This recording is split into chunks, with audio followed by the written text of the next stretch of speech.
এখন আমি আপনাদেরকে দেখাবো অ্যাডোবি ফটোশপে কিভাবে একটা ইমেজ ক্রপ করতে হয় এবং কালার চেঞ্জ করতে হয়। এজন্য প্রথমে ক্রপ টুল বা কিবোর্ডের সি বাটন চাপ দিলে ক্রপ টুল ওপেন হয়ে যাবে। এরপরে কিবোর্ডের বাম ক্লিক কিবোর্ডের না মাউসের বাম ক্লিকটা চাপ দিয়ে আপনি সুবিধা মতো অ্যাডজাস্ট করে নেবেন। অ্যাডজাস্ট করে নেওয়ার পর কিবোর্ডের ইন্টার বাটন চাপ দিবেন।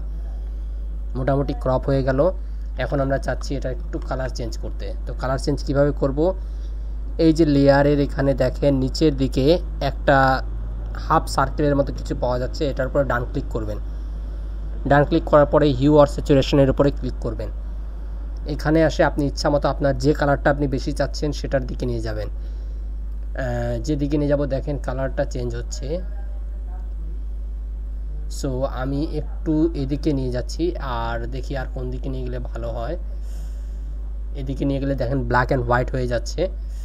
সো আপনি এভাবে চাইলে আপনার লোগোয়ের কালার লোগো বলতে আপনার ইমেজের কালারটা চেঞ্জ করতে পারেন।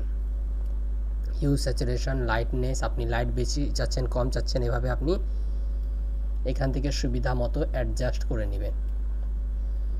সো এটা ছিল পূর্বে, এটা হলো পরে।